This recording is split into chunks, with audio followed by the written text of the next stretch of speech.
श्री शिवाय नमस्तुभ्याम, हर हर महादेव, जय महाकाल। कैसे हैं आप सभी लोग? देखिए, आप सभी को पता है कि कल है श्राद्ध पक्ष यानी कि पितृ पक्ष की अमावस्या तिथि का दिन, जिस दिन आपको चावल और कपूर का उपाय करना है। पूज्य गुरुजी ने कहा इन 16 दिनों में आपने अपने पितरों के निमित्त कुछ किया या ना किया, लेकिन श्राद्ध पक्ष का जो अंतिम दिन होता है, श्राद्ध पक्ष की अमावस्या के दिन, इस चावल और कपूर के उपाय को करना बिल्कुल मत भूलिएगा। ना सिर्फ आपकी जिंदगी बदल करके रख देगा, आपकी बड़ी से बड़ी कामना को पूरा जरूर करेगा।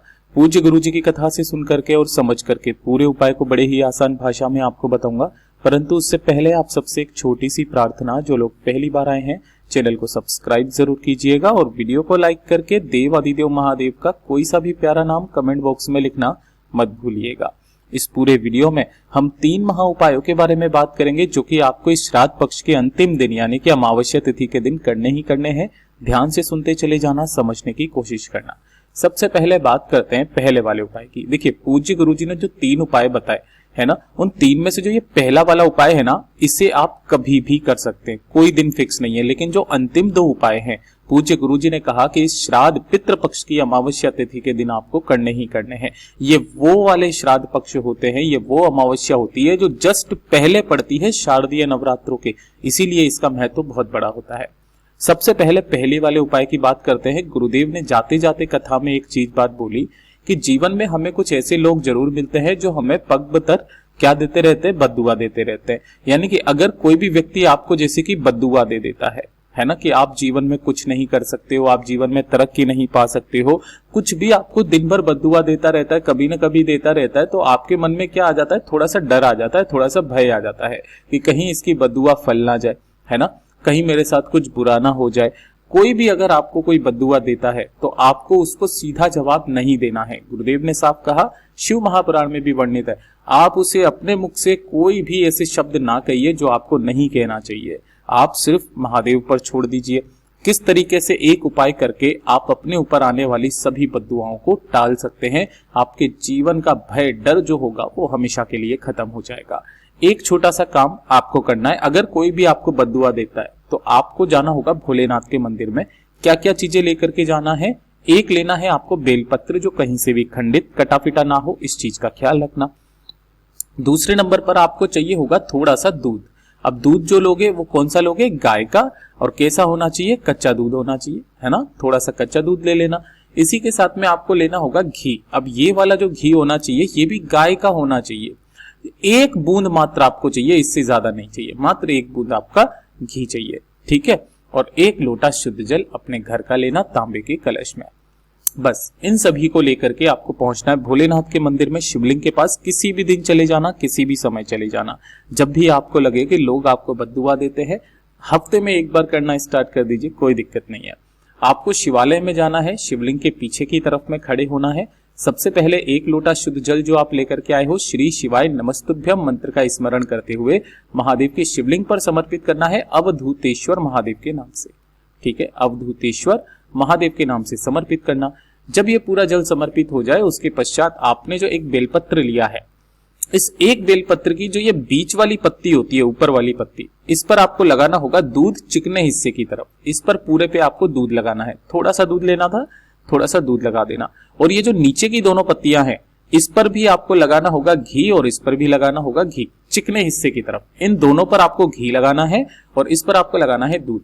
और जो बीच में से ये वाली डंडी जो होती है, इस स्थान से इस बेलपत्र को पकड़कर अपना नाम और गोत्र बोलकर बाबा से निवेदन करके, कामना करके कि मुझे मेरे जीवन में बहुत सारी बद्दुआएं मिल रही है, बाबा मेरी नैया पार लगाइए, अपनी कामना कह करके महादेव की शिवलिंग पर ऐसे समर्पित करना कि डंडी जलाधारी की तरफ रहे, बीच वाली पत्ती का मुख रहे आपकी तरफ। इस तरीके से बेलपत्र को समर्पित करके अपना दाहिना हाथ ऊपर से रख करके अपने हृदय की बात कामना बोलकर बाबा से वापस घर की तरफ चले आ जाना। पूज्य गुरुजी ने कहा, आपको जवाब देने की जरूरत नहीं है, मेरा बाबा खुद उसे जवाब देगा। पूज्य गुरुजी का बहुत अद्भुत और अचूक उपाय है, जरूर कीजिएगा।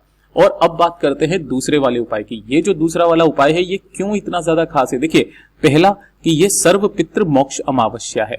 कौन सी है?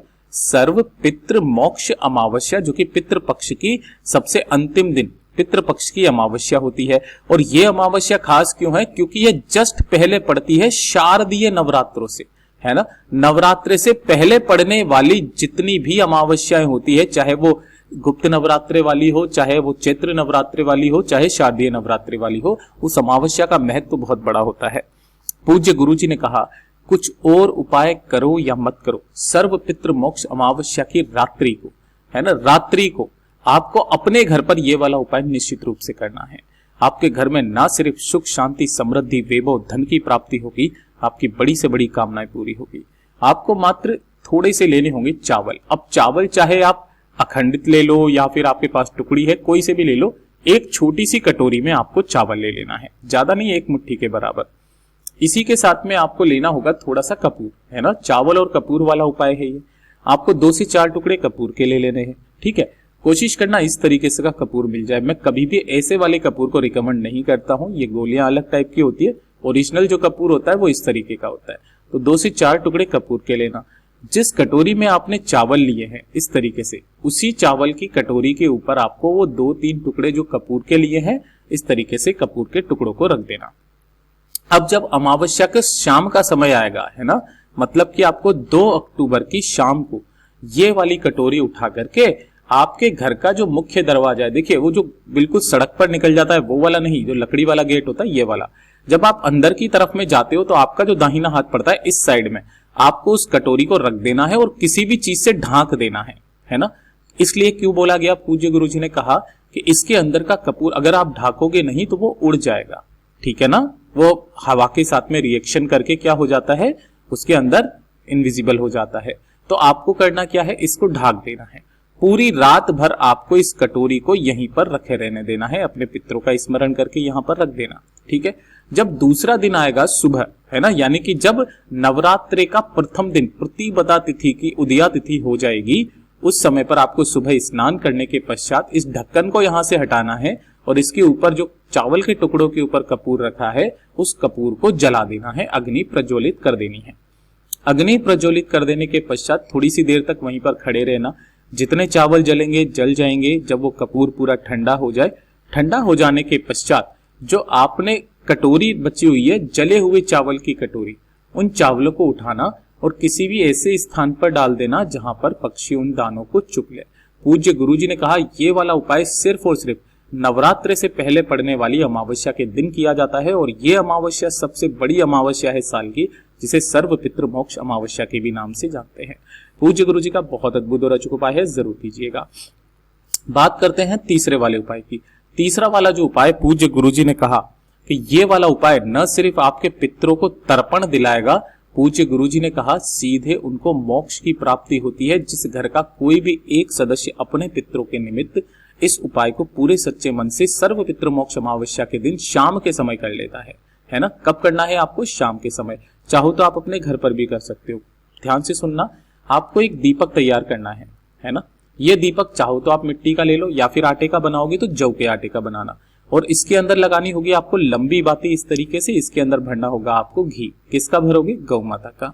ये वाला जो दीपक है आपको सर्व पितृ मोक्ष अमावस्या के दिन शाम के समय जब प्रदोष काल हो जाए, आपके घर के आसपास अगर कोई नदी है, नदी नहीं है कोई तालाब है, तालाब नहीं कोई बावड़ी हो, कोई सरोवर हो, कोई कुआं हो, नदी तालाब बावड़ी सरोवर कुआं कुछ भी हो, वहां पर लेकर के चले जाइए।